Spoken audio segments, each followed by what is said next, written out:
शिरूर लोकसभा मतदारसंघातील खासदार शिवाजीराव आढळराव यांनी जुन्नर तालुक्यातील प्रत्येक वाडी वस्तीवरील सर्वसामान्यांची दुःख समजून घेतले आहेत।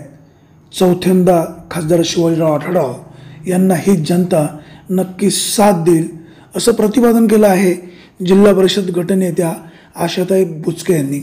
आशाताई बुचके याविषयी अधिक काय म्हणाल्यात ऐकूयात।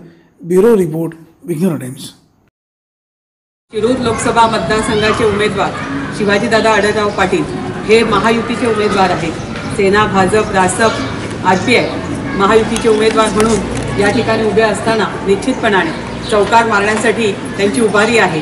त्यांच्या प्रचारार्थ या ठिकाणी आपल्या भेटीसाठी आपल्या महिलांना, कॉलनीतल्या महिलांना भेटण्यासाठी या ठिकाणी लंबोदरमध्ये आलेल्या कल्पनाताई आढळराव पाटील, त्याचप्रमाणे या ठिकाणी उपस्थित असलेले कारखान्याचे डायरेक्टर संतोष खैरे, पंचायत समितीच्या सदस्य अर्चनाताई माळवतकर, या ठिकाणी महिला आघाडीच्या वाघताई, माजी सभापती, त्याचप्रमाणे उपस्थित असलेल्या या ठिकाणी सिरसाटताई, आत्ता ज्यांनी आपलं मनोगत व्यक्त केलं त्या आहेत ताई, वही बघा याही वयात या भागात त्या निवडून आल्या, पवनच्या आई आहेत त्या।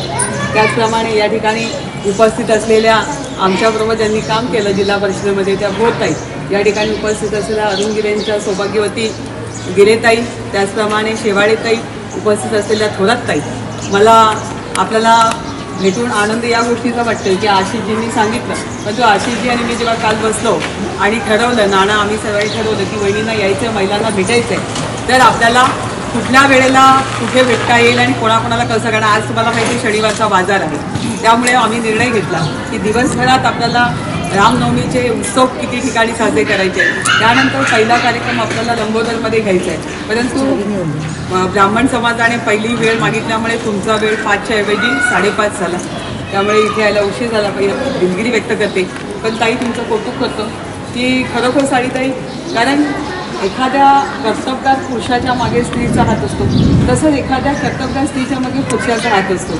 भाऊने देखील तुम्हाला साथ दिली आहे म्हणून तुम्ही या ठिकाणी उभे राहू शकल्या। या ठिकाणी आमच्या प्रतिभाला फोन लावला, अरे म्हटलं भाजप युवा अध्यक्ष आहात, आपण कुठे आहात? ते म्हटले की ताई ट्रेनिंगसाठी मी पुण्याला आलो। अरे म्हटलं भाऊ तुझ्या कॉलनीमध्ये यायचं आहे, कारण पवन देखील इलेक्शन ड्युटीमध्ये आहे आणि पवनसारखा इथे सगळ्या घरांशी त्याचं नातं आहे, सगळे मित्रपरिवार मोठा आहे। परंतु प्रतीक भाऊचं नाव घेतलं त्याने, ताई प्रतीक भाऊला सांगितलं आणि ताईंना सांगितलं तर निश्चितपणाने आईसुद्धा तिथे जाईल आणि त्या ठिकाणी आपण उद्या संध्याकाळी किती वाजता जाता येईल ते सांगा, आपल्या सर्वांना ज्ञात आहे। या ठिकाणी सुरुवात होत असताना ही ज्यावेळेला या लंबोदरमध्ये मी आली त्यावेळेला मला घेऊन येणारा या ठिकाणी पवन होता। नारंगाव ग्रामपंचायत निवडणूक 3 वर्षानंतर आणि 3 वर्षापूर्वीचा काळ सांगतोय की त्यावेळी पाण्याची समस्या मोठ्या प्रमाणात होती आणि पाणी इथे द्यायचं कसं हा प्रश्न होता। त्यावेळी मी सगळ्यात पहिला प्रश्न सोडवला तो पाण्याचा, कारण तो माझ्या माता भगिनींचा अगदी जिव्हाळ्याचा प्रश्न होता। तो सोडवताना मला यश आलं। त्या ठिकाणी बोर घेतला, बोरला पाणी लागलं, त्याच्यावर मोटर टाकली, आपण त्याचं काम केलं आणि सर्व कॉलनीतला पाण्याचा प्रश्न मिटला। या ठिकाणी आपण हा सभामंडप उभं केला समोर, कारण इथे पावसाळ्यामध्ये चिखल असायचा, चिखलातून चालणं कठीण असायचं। त्यानंतर इथला रस्ता देखील ग्रामपंचायतीच्या माध्यमातून झाला। त्यानंतर पुन्हा जिल्हा परिषदेच्या निवडणुका लागल्यानंतर मी तुमच्या ज्यावेळी मी कामं केली त्यावेळी तुमच्या वॉर्डाची सदस्य नव्हती, तरी देखील मी कामं करत होते। परंतु ज्या वेळेला मी आता उभी राहिली त्यावेळी देखील तुम्ही प्रामाणिकपणे मी तुमच्यापर्यंत पोहोचू शकली नाही, तरी तुम्ही मला माझ्यावरचं प्रेम आणि विकासाचा ध्यास म्हणून मला निवडून दिलं। त्याचप्रमाणे ग्रामपंचायत लागली, आपण सर्वांनी आम्हाला आमच्या हाकेला साथ दिली, आमच्या पाठीशी खंबीरपणे उभे राहिला आणि कामांच्या बाबतीत सांगत असताना तुम्ही आता सांगितलं की इथे दिव्यांची गरज आहे। काम न सांगता देखील ताई तुम्हाला देत असते, तुमच्याकडनं नुसतं सांगावा आला की इथे हे पाहिजे तर तिथे ते गेलंच पाहिजे। माझ्या कार्यकर्त्यांची इथे तरुणांची फौज मोठी आहे, या कॉलनीमध्ये तरुण देखील तितक्याच मोठ्या संख्येने आहेत। एखाद्याचा वाढदिवस असला आणि एखाद्याच्या घरी आपण आलो की तिथे पाहायला मिळतं की घराच्या बाहेर गर्दी असते, आपल्याला अशा रीतीने वाढदिवस साजरा, आणि म्हणून आपण या ठिकाणी स्टेज उभारलं की बाबा आपल्या मित्रांचा वाढदिवस साजरा करत असताना नेत्यांचा, आपल्या महिलांचा या ठिकाणी आपल्याला एक छोटासा कार्यक्रम घेता यावा। परंतु हे सगळं करत असताना निश्चितपणाने देशाचं नेतृत्व कोणी करावं आणि देशाचं नेतृत्व करत असताना ते नेतृत्व एक सक्षम व्यक्तीच्या हातात असावं। नरेंद्र मोदींसारखा व्यक्ती जो पहिले पंतप्रधान आहेत की ज्यांनी जगात आपला झेंडा रोवला भारत देशाचा, अगदी सगळ्या जगाचं भ्रमण केलं, कालच त्यांना पुरस्कारित केलं, एका रशियाचा पुरस्कार मिळाला. आता विचार करा की असं नेतृत्व जो आपण म्हणतो की घार फिरते आकाशी तिचं चित्त पिल्लापाशी, आपला देश आणि आपल्या देशाची सुरक्षता सांभाळून जो माणूस हिरवी संपूर्ण जगभर फिरतो आणि त्या ठिकाणी आपल्या देशावर आलेल्या संकटाला 70 वर्ष आपण स्वातंत्र्य मिळवून झाले, पण 70 वर्षात पहिल्यांदा ज्या वेळेला हा भ्याड हल्ला झाला आणि आपण 44 जवान शहीद झाले, त्या 44 जवानांच्या तुम्ही घरची परिस्थिती डोळ्यासमोर आणा जरा, की त्या 44 जवानांच्या आई बाप, त्यांच्या बायका, त्यांच्या बहिणी, रक्षाबंधनाला वाट पाहणाऱ्या, जी बायको वाट पाहते नवरा कधी येणार, आई बाबा जे वाट पाहतायत त्याचे की माझा लेक कधी येणार, आणि घरात असणारी जी मुलं जन्माला घातली ते वाट बघतायत, ती परिस्थिती आपल्या डोळ्यापुढे आठवा.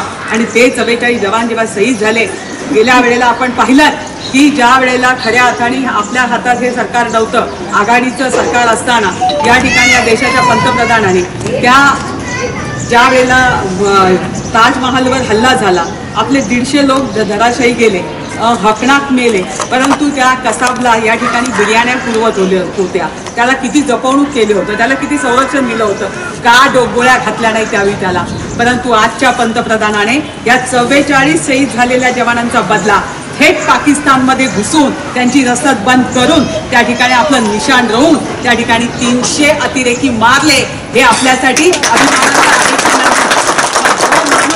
जगात आपली ख्याती करतो, भारत देशाचं नाव मोठं करतो, त्याच धर्तीवर त्याचा सिलेदार म्हणून शिरूर लोकसभा मतदारसंघाचे खासदार या शिरूर लोकसभेचं संरक्षण करत असताना सतत देश विदेशात फिरत असले तरी सुद्धा त्यांचं लक्ष आपल्या मतदारसंघावर असतं, आपलं घर बाजूला ठेवून. परंतु सगळ्यात पहिला माझा मतदार, माझा मतदारसंघ, माझ्या मतदारसंघातलं सगळ्यात पहिलं माझ्या गोरगरीब जनतेचा प्रश्न हा त्यांचा ध्यास असतो. मग प्रश्न कोणताही तुम्ही घेऊन गेलात, तो प्रश्न त्यांच्या लेवलचाही नसतो, परंतु त्यांना माहिती आहे आलेला माझ्याकडे मोठ्या आशेने आलाय. मग तो आरोग्याच्या सुविधा मागण्यासाठी आलाय, आरोग्याची मदत मागण्यासाठी आलाय, तो ग्रामपंचायतीच्या पंचायत समितीचं काम सांगण्यासाठी आलाय, तो जिल्हा परिषदेच्या लेवलचं काम सांगण्यासाठी आलाय. ते विचारत नाही, ते सांगतात पीएला की जरा बघा बरं काय ह्याचा प्रश्न, तो सोडवला जातो. आणि जो माझ्या माध्यमातून असेल जिल्हा परिषद तो माझ्याकडे दिला जातो, बाबूभाऊच्या माध्यमातून असून तर बाबूभाऊला दिला जातो, जो संतोष नानांच्या माध्यमातून असेल तर त्यांच्याकडे कारखान्याचे प्रश्न असले तर त्यांच्याकडे दिले जातात, कृषी उत्पन्न बाजार समितीचा प्रश्न शेतकऱ्यांचा त्यांच्याकडे पाठवलं जातं, पंचायत समितीचा प्रश्न असेल तर अर्चनाताई आहेत, आणि ग्रामपंचायतीच्या लेवलला इथल्या लेवलला सुद्धा पवनसारख्याचं लक्ष असेल, ताईसारख्या कार्यकर्त्यांना घेऊन, प्रतीकसारख्या कार्यकर्त्यांना घेऊन इथल्या समस्या सोडवण्यासाठी आहे सारख्या आपल्या या वयात आईला त्याने उभारी दिली. सांगितलं की सगळ्यांचं म्हणणं की ताई आई तू उभी राहिली पाहिजे, आमच्या ताई या वयात उभ्या राहिल्या आणि तुम्ही सगळ्यांनी त्यांना देखील प्रेमाने या ठिकाणी साथ दिली.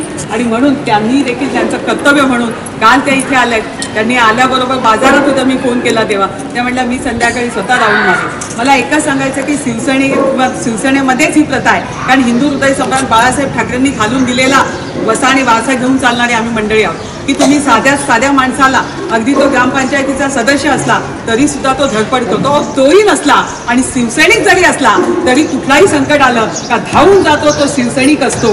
कुठलंही संकट आलं तर पहिला धावून येणारा तो संकट असतो.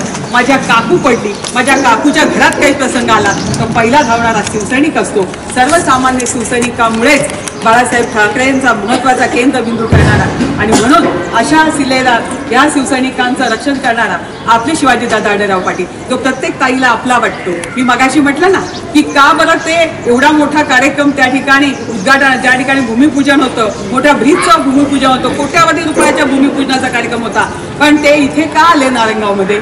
आशिष भाऊसाठी नाही आले. माझी एक भगिनी ती पंचायत समिती सदस्य आहे, अर्चनाताई माळवतकर, एक छोटासा व्यवसाय सुरू करते, ती स्वतःच्या पायावर सक्षमपणाने उभी राहू पाहते. माझ्या महिलेला साथ देण्यासाठी, माझ्या भगिनीला साथ देण्यासाठी खऱ्या अर्थाने ते या ठिकाणी आवर्जून उपस्थित राहिले, कारण माझ्या माता भगिनी ह्या माझी जबाबदारी आहे. त्या जर कुठलं काम करत असेल, त्यांना जर कुठली मदतीची गरज असेल तर तिथं मी गेलं पाहिजे असं मानणारा दादा. मग या दादासाठी येत्या 29 तारखेला आपण सर्वजण मतदान करणार आहात की नाही? नक्की. आज जोरात जरा काय निशाणी आपली? एकच ध्यान. येते 29 तारीख धनुष्यबाणाच्या पुढील बटन दाबायचंय आणि दादांना प्रचंड मताधिक्याने निवडून द्यायचंय. कारण तुम्हाला सगळ्यांना ज्ञात आहे की आम्ही सगळेजण बांधीलदार आहोत.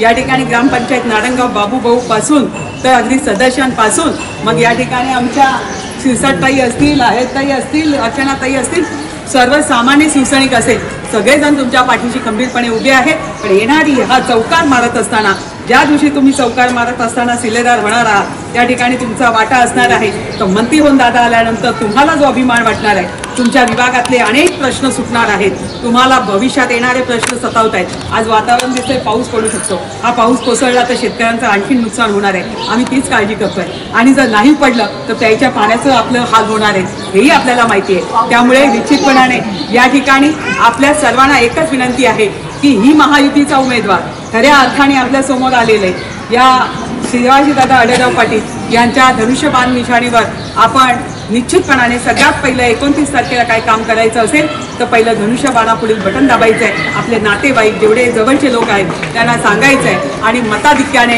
गावचा उमेदवार आम्ही समोरच्यावर काहीच बोलणार नाही, कारण मला त्याची गरज वाटत नाही. कारण आमच्याकडे आमचं सांगायला वेळ पुरत नाही आहे, तर दुसऱ्यांचं सांगण्याची गरज काय? तेवढं समजलं इतके तुम्ही सगळे सक्षम आहात. तुम्हाला ज्ञात आहे की 15 वर्ष तुमचा आमचा मजबूत जोड आहे. फेविकॉल का जोड आहे ना दादाचं आपला, तो तुटेल काय? नाही तुटणार. त्यामुळे मी शंका बाळगणार नाही. माझ्या सगळ्या माता भगिनी, माझे सगळे तरुण महायुतीचे उमेदवार शिवाजीराव आढळराव पाटील यांना विजयी करतील एवढीच आपल्याकडे अपेक्षा बाळगते. आणि या ठिकाणी सांगते जय हिंद.